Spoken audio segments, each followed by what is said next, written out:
Hello everyone. We were discussing anti-Parkinsonism drug, and today we will discuss the pharmacokinetics. So pharmacokinetics of anti-Parkinsonism drug. So this drug, the anti-Parkinsonism drug, they are given by the oral route. So given by oral route, and they have high first pass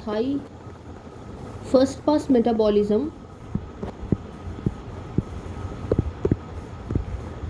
So medicine has low oral bioavailability.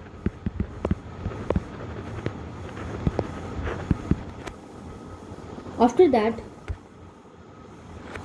for the absorption from the small intestine,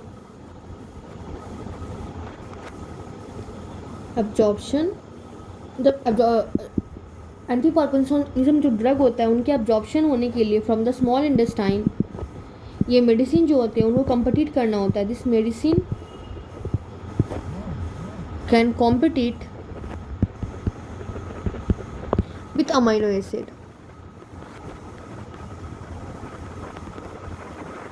तो इसमें जब हम लोग protein rich diet लेते हैं, मतलब amino acid जब present होता है फूड में तो कम्पिटिट करता है, मतलब क्योंकि दोनों सेमी कैरियर से अब्जॉर्ब होते हैं, तो उससे अब ये होता है कम्पिटिट करता है. एंड ब्लड लेवल्स, और सो ब्लड लेवल्स इसके लोअर हो जाते हैं जब हम लोग, मतलब blood level of anti parkinsonism drug वो लोअर हो जाते हैं जब हम लोग इसको मील्स के साथ लेते हैं.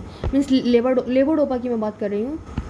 मीन्स कि if we have taken the levodopa along with the food, then its absorption is decreased. So the protein rich diet, so this amino acid can compete with levodopa for its absorption.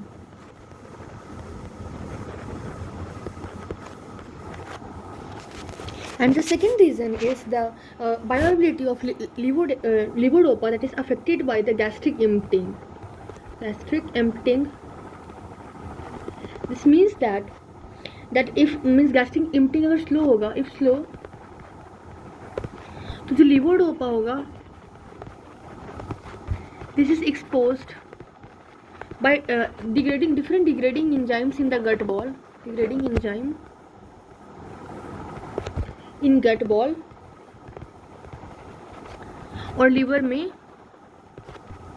For a longer time. तो अब पहले ही degrade हो जाएगा, then this will the less will be available for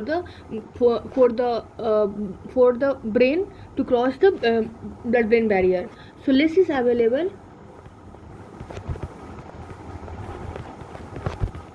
to penetrate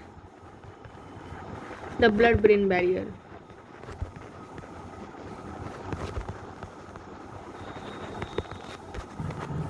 यहाँ पे जो मैंने बोला था कि जो एब्जॉर्प्शन होता है स्मॉल इंटेस्टाइन में वो अमीनो एसिड पे डिपेंडेंट, जो अमीनो एसिड पे मतलब कि कॉम्पिटिट करेगा, तो इसमें कौन से अमीनो एसिड पे कॉम्पिटिट करता है? तो जो लेवोडोपा होता है वो बेसिकली इन स्मॉल इंटेस्टाइन वो एक्टिव ट्रांसपोर्ट करके, मतलब एक्टिव ट्रांसपोर्ट करके जो एरोमेटिक अमीनो एसिड के लिए जो ट्रांसपोर्टर था उससे कम्पिटिट करता है. ओके, सो इसीलिए हमने बोला कि जब प्रोटीन रिच डाइट लेंगे तो अमीनो एसिड का कॉम्पिटिशन बढ़ जाएगा और लेवोडोपा का एब्जॉर्प्शन रेट कम जाएगा. आफ्टर दैट जो 1% जो हम लोग एडमिनिस्ट्रेट करते हैं लेवोडोपा, 1% ऑफ एडमिनिस्ट्रेड लेवोडोपा यही सिर्फ एंटर करता है brain, that enter the brain and ये क्या होता है कि कैरिमेटिव active transport across blood capillary, मतलब कि जो जिससे अमीनो एसिड जो कैरियर मेडिएटेड जो ट्रांसपोर्टर होता है उसी से ये भी ट्रांसपोर्ट होता है. ओके, आफ्टर दैट जो प्लाज्मा का टी हाफ लाइफ है, plasma T half life of levodopa, वो कितना होता है? वो सिर्फ और सिर्फ 1 to 2 आवर्स होता है। और एक चीज़ और है कि जो हम लोग डोपा डी कार्बोक्सिलेज जो इंजाइम जो हम लोग पढ़ते हैं, है ना, उसका जो एक कोफैक्टर होता है दैट इज़ पैराडॉक्सल। मतलब कि अगर हमारे बॉडी में पैराडॉक्सल की कमी हो जाती है देन देयर विल बी, मतलब कि डोपा डी कार्बोक्सिलेज अच्छे से काम नहीं कर पाएगा। Okay, after this we are going to look the drug interaction. Drug interactions, तो ड्रग इंट्रैक्शन में सबसे पहले हम लोग देखेंगे कि अगर हम लोग किसी को अगर D2 रिसेप्टर ब्लॉकर देते हैं, D2 receptor blocker, that means it is the antipsychotic, ठीक है ना। ऐसे एग्जांपल में ऐसे मेटोक्लोरापामाइड देते हैं, फिनोथिनाजाइड, ठीक है। उसके बाद हम लोग देते हैं ब्यूटाइरोफिनॉन्स। तो ये क्या करता है? ये क्या करता है? D2 रिसेप्टर ब्लॉकर है। Okay, this decreases the efficiency of levodopa by blocking dopamine receptor.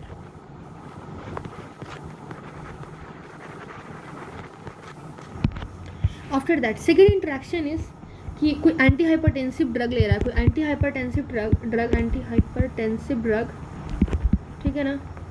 मतलब कि ये बेसिकली अल्फा ब्लॉकर मीन्स ये क्या कॉज करता है? Postural hypertension. सो मतलब कि इसमें फिर रिएक्शन कैसे होगा कि जैसे जो लीवोडोपा हम लोग देते हैं तो वो क्या कॉज करवाता है?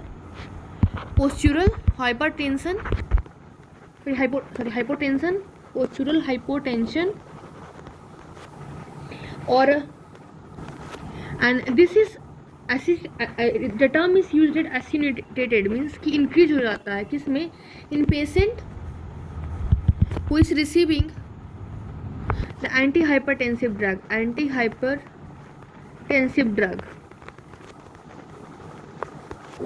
ओके। तो हम लोग क्या करते हैं कि उस पेशेंट को हम लोग जो अगर हमने किसी उस पेशेंट को लीवोडोपा स्टार्ट कर दिए तो उसकी जो एंटी हाइपरटेंसिव ड्रग की जो क्वांटिटी है वो डिक्रीज कर देते हैं। सो we reduce the antihypertensive drug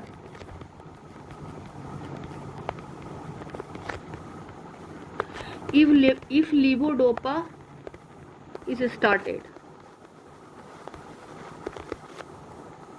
After that, this is second. Now third is pyridoxine. इसमें क्या होता है? अगर किसी पेशेंट को पैराडॉक्सिन चल रहा है, विटामिन B6 चल रहा है, तो वो क्या करता है? डोपा डीकार्बोक्सिलेज का एक्टिविटी बढ़ा देता है, ठीक है। तो वो डोपामिन की क्वांटिटी पेरीफेरी में बढ़ा देता है। ओके, सो यहाँ पे लिखेंगे कि जो थेरेप्यूटिक इफेक्ट है, अगर हम पैराडॉक्सिन दे रहे हैं उसके साथ लीवोडोपा दिए, then it abolish, this is the therapeutic effect of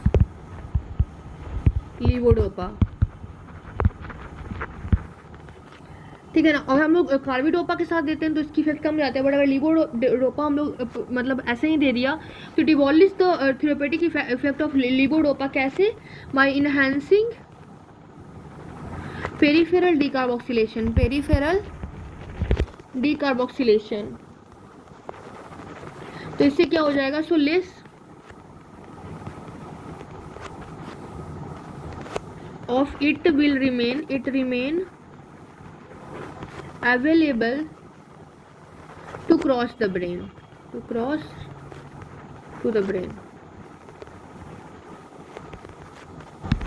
उसके बाद फोर्थ नंबर पे अगर जैसे हम अगर हम लोग एंटीकोलिनर्जिक ड्रग दे रहे हैं, एंटीकोलिनर्जिक एट्रोपिन, एंटीपार्किंसोनिज्म, अगर हम लोग ये सब ड्रग देते हैं तो ये क्या करते हैं? This reduces the peristalsis and this decreases the absorption of levodopa. तो इससे क्या होगा, जो levodopa होगा that will remain, this will remain available for peripheral degradation,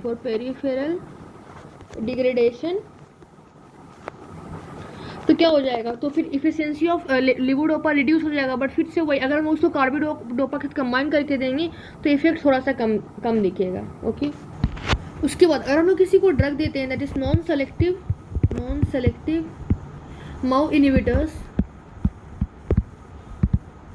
तो ये क्या करेगा, ये करेंगे, this will prevent the degradation of dopamine and non adrenaline.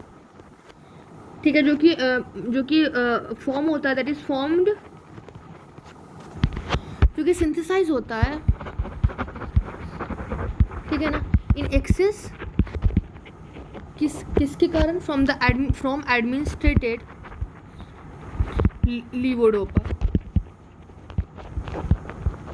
at the peripheral site.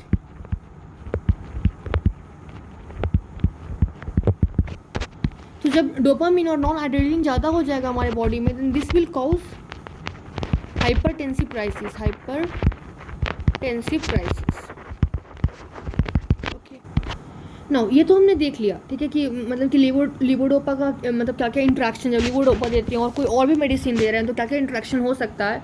Now we will look that कि जब हम लोग लिवोडोपा और कार्बिडोपा जब हम लोग देते हैं जब साथ में, तो उसका क्या क्या मीन्स गुड एक्शंस, क्या क्या एक्शंस होते हैं. So here we will write a group of medicine that is, अगर हम लोग लिवोडोपा प्लस कार्बिडोपा दोनों देते हैं, carbidopa, then what occur. So if we give levodopa and carbidopa, then there is more availability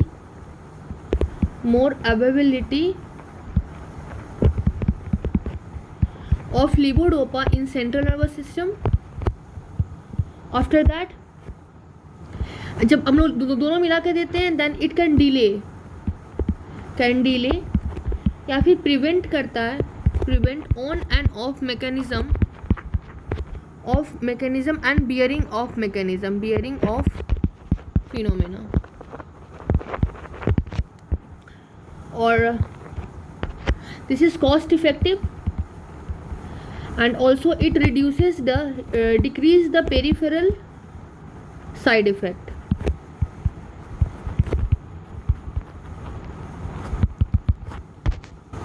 And what is the limitation, means क्या क्या इसके limitations हैं. The limitation are दैट जब हम लोग कार्बिडोपा और लिवोडोपा देते हैं तो जो लिवोडोपा के कारण इफेक्ट होता है साइकोसिस डिस्काइनेशिया पे, तो उसका कोई भी effect, no effect is produced on साइकोसिस, no effect on साइकोसिस डिस्काइनेशिया which is caused by levodopa. तो बेसिकली हम लोग इसको क्या बोलते हैं कि this levodopa and carbidopa that come in the section of enzyme that is called as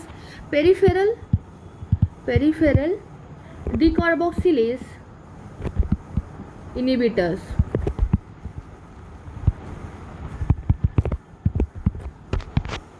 so we will see here कि जो पेरिफेरल डिकार्बोक्सिलेज इनहिबिटर होते हैं उसमें आता है कार्बिडोपा, एंड उसमें एक और मेडिसिन आता है दैट इज वेंजिसेराइड.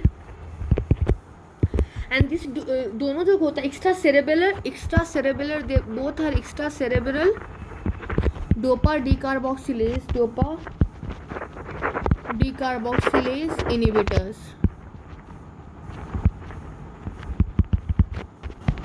और जो कार्बिडोपा है और बेंजासेराइड है, ये दोनों ये जो ड्रग्स होते हैं, it do not penetrate blood brain barrier, और इसलिए do not inhibit conversion of levodopa to dopamine in the brain. तो इससे क्या होगा कि जब हम लोग कार्बिडोपा या फिर बेंजेसिराइड को हम लोग लीवोडोपा के साथ देंगे तो क्या होगा, जो टी हाफ जो कि 1 to 2 आवर होता है उसका टाइम बढ़ जाएगा और ये मतलब कि ज़्यादा अवेलेबल होगा, जो कि ब्लड ब्रेन बैरियर को क्रॉस कर सकता है और एक्शन साइट ऑफ एक्शन पे काम करेगा। Okay, so benefit of levodopa plus carbidopa का हमने कुछ देखा था। और some we should write again that कि मतलब कि कुछ वहाँ पे ऊपर लिखी थी, कुछ छूट गया, so I am writing here again that combination of levodopa plus carbidopa, उसका क्या क्या मतलब कि एक्शंस है, that increase the T half in periphery of levodopa. तो जो प्लाज्मा का जो टी हाफ लाइफ होता है बढ़ जाता है और हमें जो डोज देना पड़ता है एंड इतना रिड्यूस हो जाता है कि जो डोज हम देते हैं दैट रिड्यूस टू 1/4।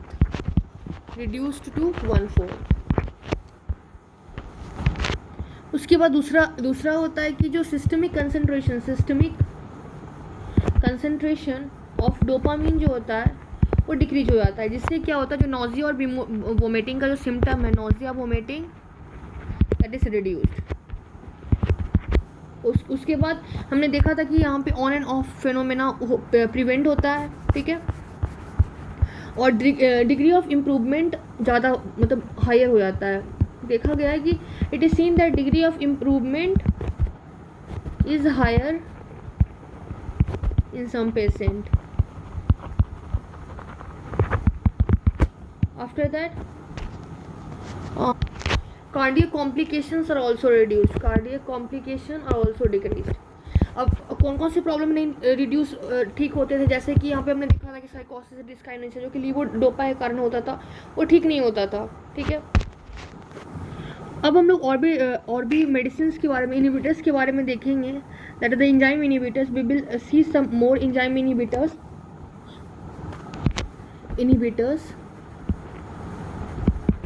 एंड इसमें आता है 2 टाइप, जैसे एक तो हम लोग देखेंगे माओ बी, ओके, और एक देखेंगे कॉम्ट इनहिबिटर्स, ठीक है।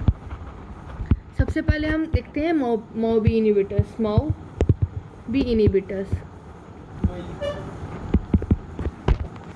Here we are seeing the MAO-B inhibitors. Basically जो MAO-B inhibitor होता है उसका जो एक्शन होता है, the action is more on CNS than in the PNS. After that जो MAO-B है, MAO-B का action less in periphery. Basically जो एंटी पार्किंसोनिज्म मीन्स जो कि एंजाइम इनहिबिटर्स में जो माओ इनहिबिटर्स होते हैं ना, बेसिकली वो 2 टाइप के होते हैं, एक तो माओ बी होता है और एक माओ ए होता है। माओ ए जो होता है वो basically mostly peripheral central nervous system में काम करता है, जो माओ बी होता है वो मोस्टली सेंट्रल नर्वस सिस्टम में ही काम करता है। सो बाई इनहिबिटरी तो ये लेस एक्शन में हो गया, पेरीफेरी में लेस एक्शन हो गया। अब हमने जैसे ही माओ बी को इनहिबिट कर दिया, इनहिबिटेड, तो क्या हो जाएगा कि जो एंटीऑक्सीडेंट प्रॉपर्टी था वो कम हो जाएगा। जैसे कि एंटीऑक्सीडेंट प्रॉपर्टी से हो गया, जैसे कि जब डोपामिन का मेटाबॉलिज्म कम हो गया तो जो न्यूरोटॉक्सिन है, न्यूरोटॉक्सिन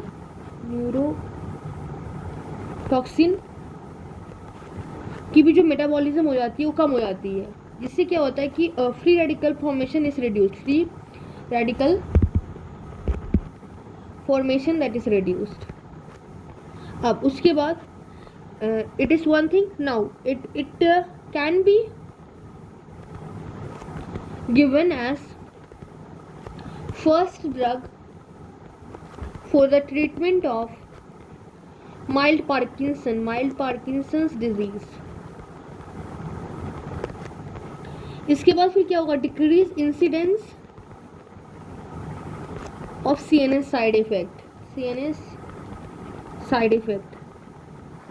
क्यों? क्योंकि जैसे CNS साइड इफेक्ट में ऐसे क्या क्या आता है, साइकोसिस आता है, क्योंकि डोपामिन जो इंक्रीज हो रहा था वो कम जाता है ना पेरिफेरी में, इसलिए इसका इफेक्ट कम हो जाता है. Then it prevent on and off phenomena. और जैसे इसके ड्रग्स का नाम जैसे क्या है, ड्रग्स का एग्जांपल जैसे है सेलेनिजीन, रेसालजीन.